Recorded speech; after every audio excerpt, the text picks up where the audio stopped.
Dear guys, मेरे आप सब खैरियत से होंगे। आज की इस वीडियो के अंदर हम माइक्रोसॉफ्ट वर्ड के अंदर बेसिक से एडवांस 70 से ज़्यादा शॉर्टकट कीज़ का प्रैक्टिकल सीखेंगे। आइए हम स्टार्ट करते हैं। सबसे पहले जो हमारे पास शॉर्टकट की है वह Ctrl+5। Ctrl+5 अगर हम प्रेस करते हैं तो ये क्या करेगा, 1.5 लाइन स्पेसिंग जो है वो हमारे पैराग्राफ में इंटर कर देगा। ये हमारे पास पैराग्राफ है। यहाँ पे मैं Ctrl+5 को प्रेस करता हूँ। Ctrl+5, ये देखें स्टूडेंट, जैसे ही मैंने इसको प्रेस किया है तो हमारे सामने ये पैराग्राफ आ चुका है। तो इसके अंदर अगर आप देख सकते हैं कि यहाँ पर इसकी जो लाइनों के दरमियान स्पेस है वो 1.5 हो चुकी है।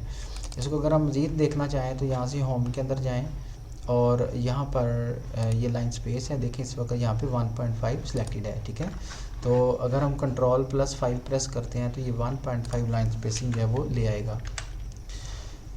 सेकंड शॉर्टकट की है Ctrl+Shift+D adds double underline to the selected text. तो Ctrl+Shift+D करने से किसी भी टेक्स्ट के नीचे हम डबल अंडरलाइन लगा सकते हैं। मिसाल के तौर पर मैं यहाँ से सिलेक्ट करता हूँ, ये मैंने दो लाइनों को सिलेक्ट किया, Ctrl+Shift+D। जैसे ही मैंने Ctrl+Shift+D प्रेस किया है, देखिए डबल अंडरलाइन यहाँ पे हमारे टेक्स्ट के नीचे आ चुकी है। इसके बाद नेक्स्ट जो की है हमारे पास वह है Ctrl+E। शॉर्टकट की है जी Ctrl+E, अलाइन द लाइन और selected text to the center of the screen, यानी कि स्क्रीन के सेंटर में टेक्स्ट को लाने के लिए हम Ctrl+E प्रेस करेंगे। मिसाल के तौर पे ये हेडिंग है हमारे पास हिस्ट्री ऑफ कंप्यूटर। अगर मैं इसको बिल्कुल पेज के सेंटर में लाना चाहता हूँ तो Ctrl+E प्रेस करूँगा। Ctrl+E, जैसे ही मैंने Ctrl+E प्रेस किया, देखिए टेक्स्ट हमारा लाइन के बिल्कुल सेंटर में आ चुका है। नेक्स्ट शॉर्टकट की है जी हमारे पास Ctrl+L, अलाइन द लाइन और selected text to the left of the screen. अगर हम टेक्स्ट को स्क्रीन के लेफ़्ट साइड पे लेके जाना चाहते हैं तो Ctrl+L को प्रेस करेंगे। अब इसी लाइन को, इसी टेक्स्ट को अगर मैं लेफ़्ट साइड पे लेके जाना चाहता हूँ तो Ctrl+L प्रेस करूँगा तो ये लेफ़्ट साइड पे मूव कर लेगा। Ctrl+E से सेंटर में आ जाएगा और Ctrl+L से लेफ़्ट पे मूव कर जाएगा। नेक्स्ट हमारे पास शॉर्टकट की है जी Ctrl+R, अलाइन द लाइन और selected text to the right of the screen. अब इसी तरह अगर मैं इस टेक्स्ट को बिल्कुल राइट साइड पे लेके जाना चाहूँ, इस पेज के बिल्कुल दाएं तरफ, तो Ctrl+R को प्रेस करूँगा। ये मैंने Ctrl+R प्रेस किया तो ये बिल्कुल राइट साइड पे ट्रांसफ़र हो चुका है। इसके बाद नेक्स्ट है जी Ctrl+J, align the selected text to और line to justify the screen. Ctrl+J जो होती है जस्टिफाई करने के लिए इस्तेमाल होती है। जस्टिफाई क्या चीज़ होती है, मिसाल के तौर पे ये मेरे पास पैराग्राफ लिखा हुआ है, अगर आप इसकी लेफ़्ट साइड पे देखें तो ये बिल्कुल बराबर है। ठीक है, तो अगर हम राइट साइड को देखें तो ये बराबर नहीं है, यहाँ पे डिस्टेंस आ रहा है। अगर हम चाहते हैं कि इसकी जो राइट साइड है वो भी बराबर हो जाए तो इस पैराग्राफ में आकर हम Ctrl+J को प्रेस करेंगे। Ctrl+J, जैसे ही मैंने Ctrl+J प्रेस किया तो ये देखें अमेजिंगली दोनों साइडें जो है वो बराबर हो चुकी हैं। Ctrl+B, bold highlighted selection. तो अगर हम किसी टेक्स्ट को थोड़ा सा मोटा करना चाहते हैं, नुमाया करना चाहते हैं, तो हम इसको Ctrl+B यूज़ करेंगे। मिसाल के तौर पर ये लाइन मेरे पास लिखी हुई है, इस पूरे सेंटेंस को मैंने सेलेक्ट किया, Ctrl+B प्रेस किया तो ये देखें पूरी का पूरा जो सेंटेंस है वो बोल्ड हो चुका है। Shift F3, change the text in Microsoft Word from upper case to lower case और a capital letter at the beginning of every word. अब Shift F3 से क्या होगा कि हम जो टेक्स्ट लिखा हुआ है उसकी हम छोटी ABC को बड़ी में कन्वर्ट कर सकते हैं, बड़ी के छोटी में कन्वर्ट कर सकते हैं, हर लफ्ज़ का पहला और बड़ा कर सकते हैं। देखिए मैंने इसको सेलेक्ट किया, मैं Shift F3 प्रेस करता हूँ, शिफ्ट को मैंने दबाया, F3 प्रेस किया, देखिए सारी जो छोटी ABC वो बड़ी हो चुकी है। अब मैं फिर दबाता हूँ तो अब देखें बिल्कुल जो बड़ी थी वो सारी ABC बड़ी ABC जो है वो छोटी हो चुकी है। तो इस तरीके से आप अपनी जो राइटिंग है उसको उसके केस को चेंज कर सकते हैं। Ctrl+Alt+1, Ctrl+Alt+1 से क्या होगा, चेंजेस टेक्स्ट टू हेडिंग 1। अब हेडिंग क्या होती है, हेडिंग यहाँ पे अगर आप देखें होम टैब के ऊपर ये स्टाइल, यहाँ पे ये हेडिंग होती है, ये हेडिंग 1 है, ये 2 है, ये 3 है। अगर हम हेडिंग 1 स्टाइल देना चाहें तो हम टेक्स्ट को सिलेक्ट करेंगे और यहाँ से Ctrl+Alt+1 को प्रेस करेंगे। Ctrl+Alt+1, जैसे मैंने इसको 1 को प्रेस किया है, देखिए हेडिंग 1 वो ऑन हो चुकी है और हमारा जो टेक्स्ट है वो हेडिंग 1 में कन्वर्ट हो चुका है। इसी तरह control Alt 2 changes text two heading 2 और control Alt 3 changes text two heading 3। अगर आपने हेडिंग 2 अप्लाई करनी है तो कंट्रोल Alt 2 प्रेस करेंगे। मिसाल के तौर पे मैं यहाँ से एक हेडिंग क्रिएट करता हूँ, ये हेडिंग 2 हो जाएगी हमारी और ये हेडिंग 3 हो जाएगी। ये मैंने सेलेक्ट किया, कंट्रोल Alt 2, ये देखें ये हेडिंग 2 सेलेक्ट हो चुकी है। और अगर मैं इसको 3 वाली अप्लाई करना चाहूँ तो कंट्रोल Alt 3 को यूज़ करूँगा तो हेडिंग 3 अप्लाई हो जाएगी।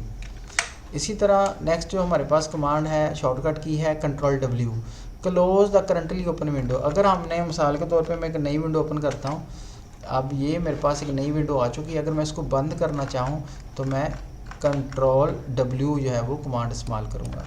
देखें जी कंट्रोल मैंने प्रेस किया, W दबाया तो ये जो विंडो है वो हमारी बंद हो चुकी है।